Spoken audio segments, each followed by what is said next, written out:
For 40 long years, the Israelites had wandered through deserts and wilderness. They had seen God perform miracle after miracle, water coming out of rocks, bread falling from heaven, and a pillar of cloud guiding them by day. But now, at last, the wandering was over. Their feet stood on the land that had been promised to them for generations. The Jordan River, once a roaring barrier, had split open before them.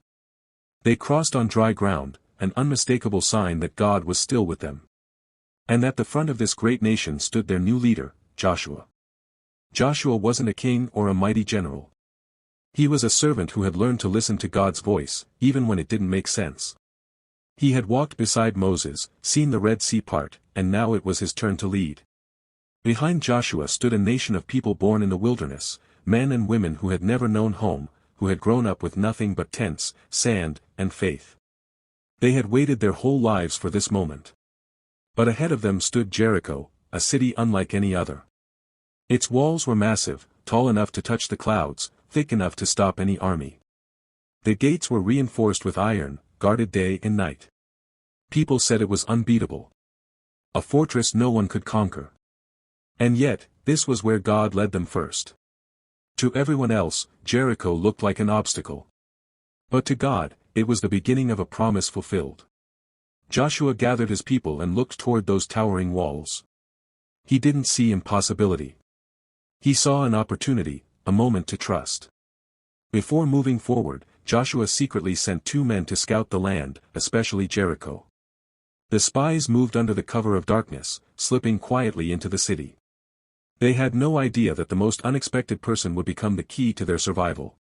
There, built right into the wall, was a small home owned by a woman named Rahab. Rahab wasn't a noblewoman or a warrior. She was known for her past, one that society looked down on.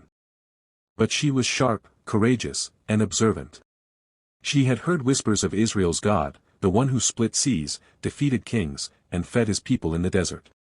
She had never seen him, but she believed that he was real. So when 2 strangers arrived at her door, she instantly knew who they were, and what side she wanted to be on. Rahab welcomed the spies inside. But soon, word spread through the city that Israelite men had been spotted. Soldiers came pounding on her door, demanding that she hand them over. In that moment, Rahab faced a choice: protect herself or protect God's people.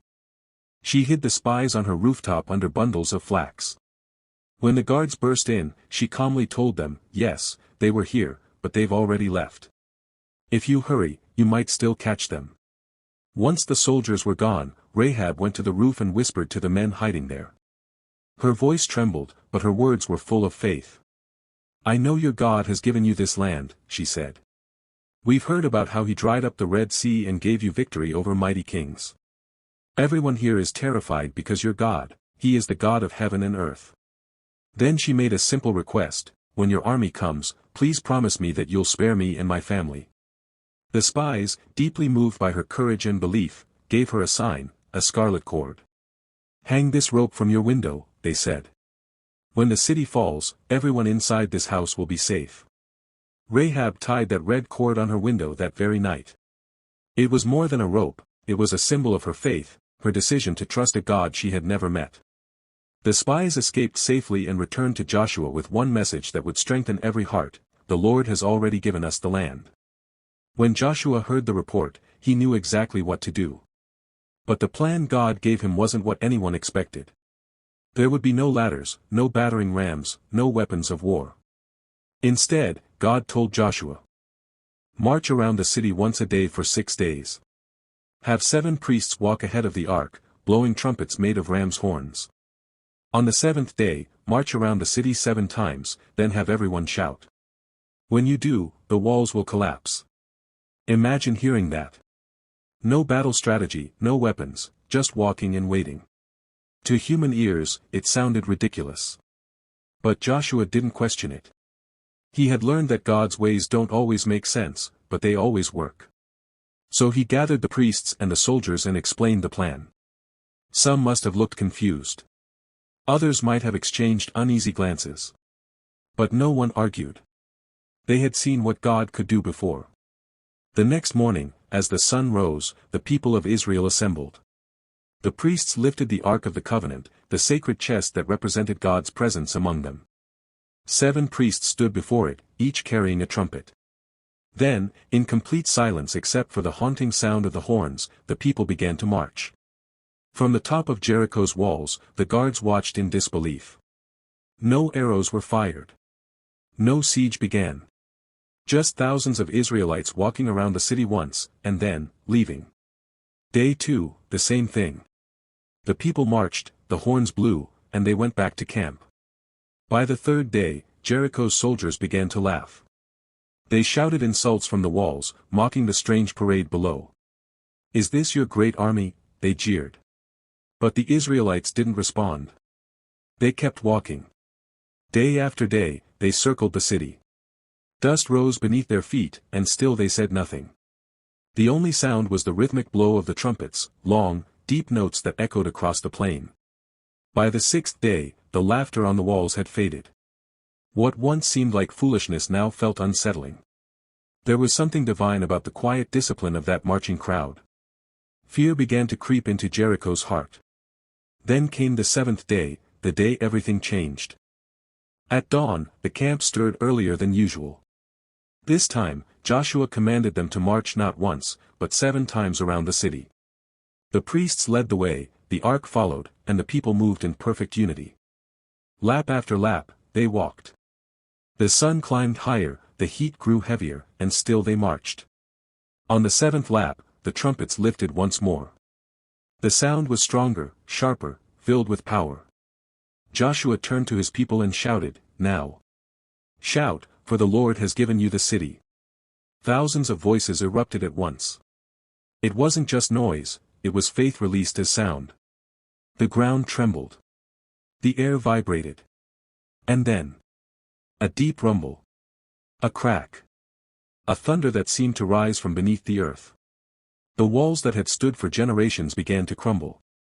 Stones split apart, towers shattered, and within moments, Jericho, the unbreakable fortress, lay in ruins.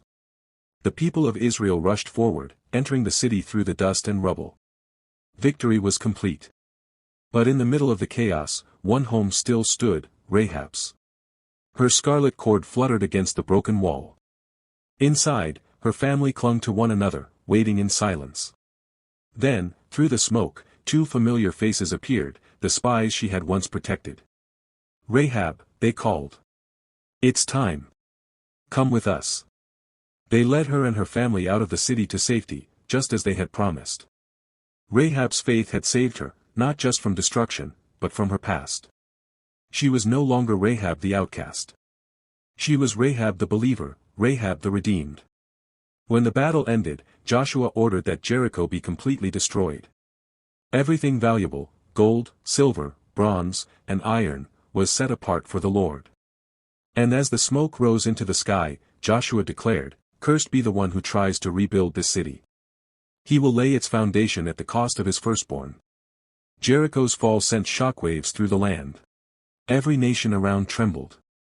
They realized the God of Israel was not like any other, he was living, powerful, and faithful. But for Israel, that victory meant more than the fall of a city. It was proof that God keeps his word. It was a reminder that obedience, even when it makes no sense, always leads to breakthrough. And Rahab? Her story didn't end there. She was welcomed into Israel's community. She built a new life, married a man named Salmon, and became the mother of Boaz, the same Boaz who would later marry Ruth. Generations later, from her family line, came King David, and eventually, Jesus Christ, the Savior of the world. Think about that for a moment. A woman from a foreign land, known for her past mistakes, became part of the story that would one day bring redemption to all humanity. That's what faith does. It doesn't just change your circumstances, it changes your identity. The story of Jericho isn't just about ancient walls. It's about the walls we face today. Walls of fear. Walls of doubt. Walls built from pain, failure, and the voices that tell us we can't change. We all have our Jerichos, situations that seem too strong to break through. Maybe it's a relationship that's falling apart, a dream that feels impossible, or a habit you can't seem to overcome. But here's the truth, when faith meets obedience, walls fall. God didn't ask Israel to fight with swords. He asked them to trust. To walk, to wait, and to obey, even when it seemed foolish. And through their obedience, he showed his power. The same is true for us. Sometimes, God's instructions don't make sense. Sometimes he tells us to be still when we want to move, to forgive when we want to fight, to keep believing when we can't see any progress. But obedience is the key that unlocks the miraculous. And Rahab's life reminds us that no one is too far gone for grace. She had a past. We all do. But God saw her heart, and that was enough. Her scarlet cord became a symbol of salvation. A quiet promise that those who trust in God will never be forgotten. So, what about you? What wall stands before you right now? It might look unshakable, but so did Jericho. And just like Israel, your victory won't come through strength or strategy, it will come through faith and obedience. When you trust God's timing, when you walk even when you don't understand, when you keep believing even in silence, that's when the walls start to move. Because the same God who brought down Jericho's walls is still at work today, breaking barriers, healing hearts, and fulfilling promises. The Fall of Jericho is a story of faith in action, of people who chose to believe that God's power was greater than their fear. It's a reminder that victory doesn't always come through noise or force, but through quiet trust and steady obedience. And Rahab's story? It tells us that God can turn anyone's life into something beautiful. He can take the most unlikely person and weave them into his greatest plans. So when life feels impossible, when the walls look too high, remember Jericho. Remember that faith isn't about seeing the whole path, it's about trusting the one who leads it. Walk when he says walk. Wait when he says wait. And when the time comes, shout in faith, and watch the walls fall. Faith may look foolish before it looks powerful. Obedience may feel hard before it feels rewarding. But when you trust God completely, even the strongest walls can't stand. Because when God leads, victory always follows.